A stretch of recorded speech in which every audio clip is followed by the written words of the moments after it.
안녕하십니까, 호스트입니다. 오늘은 아이들이 가지고 있는 무기, 바로 떼쓰기에 대해서 말씀을 드리고자 합니다. 이 떼쓰기는 그 부모님을 굉장히 난처하게 만들고, 그리고 이 무기를 통해서 무언가 많은 것을 얻고자 하는 건데요. 이 떼쓰기도 사실 유형이 다양합니다. 보통 아이들은 삐지기도 하고, 울고, 소리를 지르고, 바닥에 눕거나, 자신을 때린다거나 주변 사람들을 공격하거나 되게 다양하게 떼쓰기 유형이 나옵니다. 근데 이 유형별로 대처하는 방법도 있겠지만 오늘은 정도에 따라서 말씀을 드리도록 하겠습니다. 이 정도는 아이가 대화가 되느냐 안 되느냐 그거를 말씀드리는 건데요. 우리 부모님은 어떻게 훈육을 해야 되는지 현실적인 부분으로 말씀드리도록 하겠습니다. 우리 양육자는 아이의 떼쓰기가 완전히 소거되기를 바라실 겁니다. 완전히 소거될 수 있습니다. 떼쓰기는 보통 언어를 배우기 시작하는 영아기부터 유아기까지 길게 나타납니다. 그래서 이 긴 기간 동안에 아예 없진 않겠지만 우리가 일관적인 태도로 아이와 대화를 나누고 훈육을 하신다면 이 긴 시간을 보고 이 떼쓰기가 없어질 수 있습니다. 긴 기간을 가지고 떼쓰기를 소거해야 됩니다. 그러려면 가장 중요한 거 하나는 일관성입니다. 엄마든 아빠든 조부모님이든 선생님이든 모두가 다 같은 태도로 아이에게 일관적인 훈육을 해야 되는 겁니다. 이 일관성이 떨어지는 순간 아이는 혼란이 오고 사람을 봐가면서 떼를 쓰게 됩니다. 그래서 우리가 떼쓰기를 완전 소거를 하고 싶다 하면 모두가 같은 방향으로 나아가야 됩니다. 그리고 또 중요한 거는 감정을 빼는 겁니다. 아이가 짜증을 내고 막 울고 소리 지르고 대화가 안 통하다 보면은 이 감정이 그대로 양육자께 바로 전달이 되는데 그때는 양육자도 짜증이 나고 화가 나고 눈물이 날 수도 있어요. 그래서 감정적인 것을 완전히 없애고 로봇처럼 아이를 간결하게 말하고 단호하게 이야기를 나누셔야 됩니다. 근데 너무 감정이 올라와서 그 자체가 안 된다.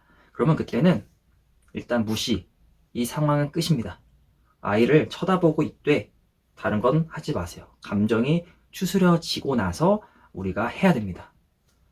혹은 그 자리를 벗어날 수도 있는데 그거는 가정에서는 가능하겠지만 외부에서나 아동기관에서는 아이를 놓고 벗어날 수는 없습니다. 그렇기 때문에 가정에서는 그런 상황이 생겼다 하면은 그 자리를 떠나실 수는 있어요. 왜냐면 가정 안에서 엄마가 안 보인다고 해서 막 위험한 그런 상황은 안 생기잖아요. 근데 백화점이나 마트나 이런 데서는 사람이 워낙 많기 때문에 아이를 놓고 갈 수는 없죠. 그래서 감정을 추스릴 수 없다. 그러면 그냥 아이가 보는 앞에서 가만히 무반응으로 일단 추스리시고 대처를 하시는 게 좋겠습니다. 우선 떼쓰기라는 그 무기를 들지 않게 하려면 그 원인을 우리가 알고 있는 게 또 중요합니다.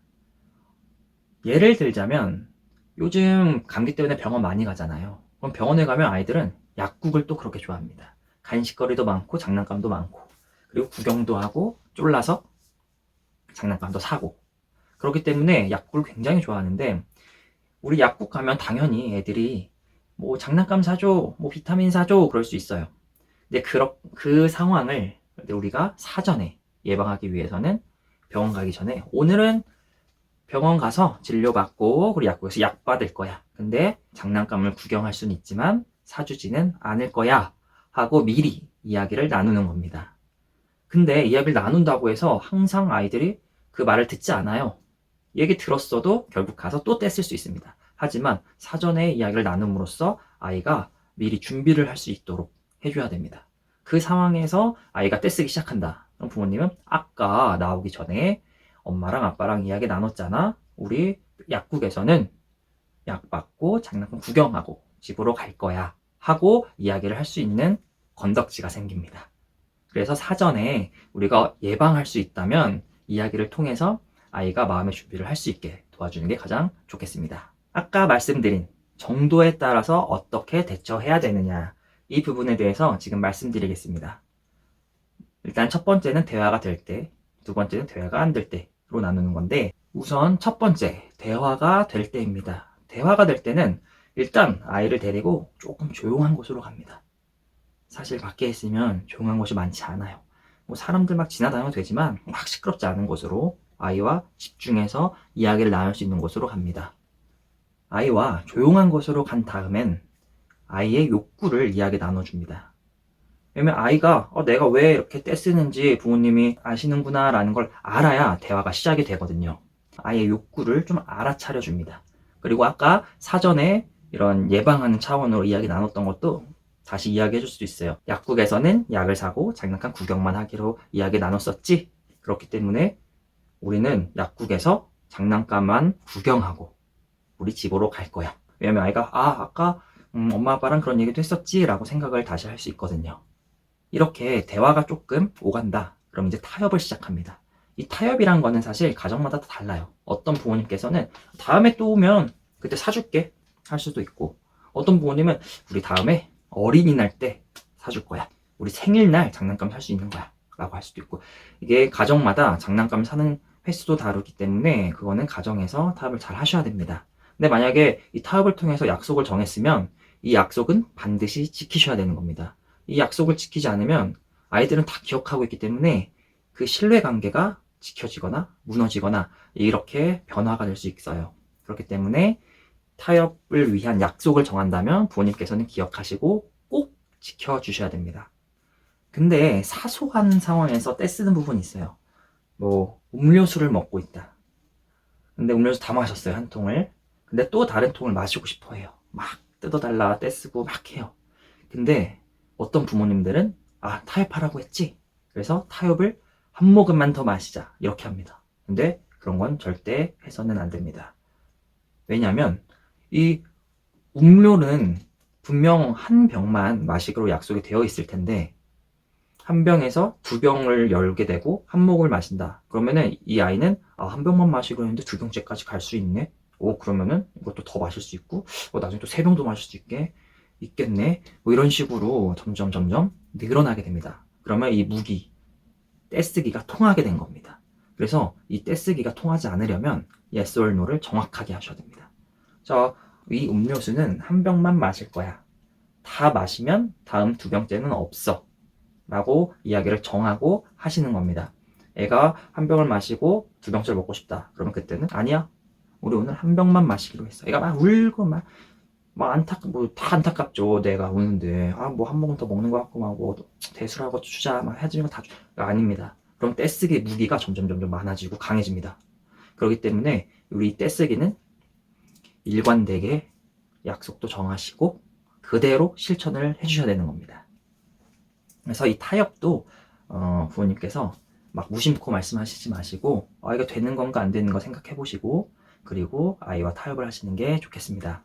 두 번째는 아이가 극도로 떼부림을 할 때입니다. 막 큰 소리로 울고 소리 들리지 않을 정도로 막 소리 지르고 바닥에 뒹굴고 있고 그러면 전혀 대화가 통하지 않죠. 이때 가장 좋은 방법은 살짝 무시해 주는 겁니다. 애가 막 난리치니까 어떡해 막 해서 여기선 이러면 안 돼. 여기서 이렇게 막 시끄럽게 하면 안 되는 거야. 뭐 잠깐만 일어나면 알았어 해줄게. 이렇게 되시면 안 되고 아이한테 너 뭐 울고 소리 지르고 뭐 누워있어도 소용없어. 너 이제 그만 울 때까지 기다려줄게. 너 이제 일어날 때까지 기다려줄게. 라고 얘기를 하시고 무시하시는 겁니다. 물론 우리나라에서는 사람 많은 곳에서 민폐를 끼칠 수 있기 때문에 분명 조용한 곳으로 데려가는 게 가장 좋죠. 빠르게 애가 울고불고 난리 쳐도 그냥 딱 들쳐매고 자동차 안으로 쑥 넣거나 사람들 별로 안 다니는 곳으로 딱 구석에 딱 데리고 간다거나 뭐 이런 곳으로 가서 애가 떼쓰고 울든 뭐 소리 지르든 바닥 뒹굴든 뭐 자신을 막 때리든 놔둡니다. 일단 물론 다른 사람을 공격하는 행동은 바로 제지를 하셔야 됩니다. 때리면 안 되는 거야. 제지는 하셔야 됩니다. 그 공격하는 것과 일반적인 그냥 울고 소리 지르는 것과는 완전 다른 케이스이기 때문에 다른 사람을 공격한다? 이거는 제지를 하시고 조용한 곳으로 데려가셔야 되겠죠. 이제는 아이가 감정 수스릴 때까지 기다려주는 역할입니다. 30분, 1시간 뭐 어쩔 수 없습니다. 기다려줍니다. 아이가 스스로 감정을 추스릴 수 있는 시간을 주는 것도 아이한테 큰 도움이 됩니다. 엄마 아빠가 시간 없는데 빨리 뭔가 해야 되는데 이래서 또 이제 막 달래주고 해주고 싶은 거 다 해줍니다. 그럼 또 뭐가 생겨요? 또 다른 강력한 무기가 생깁니다. 엄마 아빠 바쁠 때 써야 되겠는데? 이때다. 이 타이밍이었어. 또 때를 부려보겠어. 또 때를 부려서 이번엔 과자를 하나 얻는 거야. 아이들이 다 머리가 돌아가기 때문에 이 무기가 손에 들리지 않게 손에서 놓도록 기다려줘야 되는 겁니다. 자, 시간이 흐르고 올라서 아이는 감정을 추스렸을 거고 살짝 지쳐있는 상황이 올 겁니다. 그러면 그때 아이를 공감해주고 대화를 시작합니다. 너가 이 장난감을 정말 사고 싶었구나. 뭐 그냥 공감은 가볍게 해주시고, 그리고 하지만 너가 이렇게 소리를 지르고 바닥에서 누워있고 뒹굴러도 사줄 수가 없어 라고 이야기를 해주셔야 됩니다. 떼쓰기가 반복이 될 거예요. 하지만 부모님께서 이성적인 태도, 간결한 대화, 단호한 태도, 그리고 이게 반복이 돼서 해결이 된다면 아이들은 떼쓰기를 굳이 하지 않게 될 겁니다. 근데 아이의 컨디션, 부모님의 컨디션에 따라서 다르게 하거나 얘 아프니까 안쓰러워, 절대 안 됩니다. 아프다고 다 해주면 또 엄살 부릴 수도 있게 되고 아플 때마다 때를 부릴 수 있게 되는 겁니다. 아파서 이렇게 해줘야지, 아프니까. 그런 거 우리 누구나 다 마음이 아픕니다. 하지만 그걸 꾹 참고 떼쓰기 무기에 우리가 당하면 안 되는 겁니다. 또 잘못된 케이스로 사람들이 많은 곳, 그런 데서는 부모님이 약해지네, 부모님이 여기다 좀 들어주네 라는 또 상황이 생기면 안 됩니다. 어딜 가든 어떤 상황에서든 똑같이 해주시는 게 중요하겠습니다. 우리 떼쓰는 친구들은 아동기관에 가서도 떼쓰는 그런 태도가 나옵니다. 그런데 선생님들은 아이를 3분 이상만 약간 방임하더라도 아동학대에 간주가 되기 때문에 이 아이가 떼썼을 때 막 선생님이 뭐 이렇게 무시를 하고 그렇게 타협을 한다거나 이야기를 나눌 수 있는 그런 시간이 굉장히 부족하고 힘든 상황이 됩니다. 왜냐면 선생님도 어떻게 해야 되는지 다 알지만 간혹 이게 CCTV에서 비춰줬을 때, 다른 사람들이 봤을 때는 아동학대로 보일 수 있는 여지가 있습니다. 아이가 막 소리 울고 있는데 선생님 오지도 않아. 근데 뭐 어떻게 알아요, 그 상황이 뭔지. 그러니까 이렇게 때가 심하다, 내 애가 때를 많이 부린다, 운다, 혹은 소리 지른다, 공격한다, 이렇다면 선생님께 무조건 말씀을 드리고 같이 해주실 수 있도록 부탁을 드려야 됩니다. 부모님께서 먼저 그거를 허락해 주셔야 돼요. 우리 떼쓰기 이렇게 하기 때문에 이걸 없애고 싶어요, 선생님 도와주세요 하고. 그래서 아이가 살짝 방임으로 보이더라도 그 아이가 감정을 추스릴 때까지 기다려주는 부분, 이런 것들을 부모님이 미리 아시고 계시면 좋겠습니다. 이렇게 떼쓰기에 대해서 어떻게 대처를 해야 되는지 말씀을 드렸습니다. 이 떼쓰기라는 게 진짜 상상도 못할 케이스가 많잖아요. 근데 이 케이스를 다 다루지 못해서 좀 아쉽고, 그리고 이 다양한 케이스를 통해서 부모님들께서 좀 더 이해를 쉽게 하시고 적용을 하실 때 도움이 되실 텐데, 직접 부딪히시면 아이들의 변화하는 모습을 느끼실 수 있고, 이렇게 하라고 얘기를 한 거구나 라고 이해를 직접 하실 겁니다. 이렇게 변화하는 부분은 감정 추스리는 시간이 줄어들 수도 있고, 뭐 약국에 갔을 때 장난감 구경하고 뭐 사려고 하지 않을 수 있고, 하지만 또 다른 상황에서 또 다른 케이스가 생길 수 있겠죠. 그런 거는 부모님들께서 이성적으로 판단하셔서 일관된 태도로 똑같이 해주시면 되겠습니다. 지금까지 영유아기에 들 수 있는 보이지 않는 무기, 그 무기를 손에 놓는 방법에 대해서 말씀드렸습니다. 감사합니다.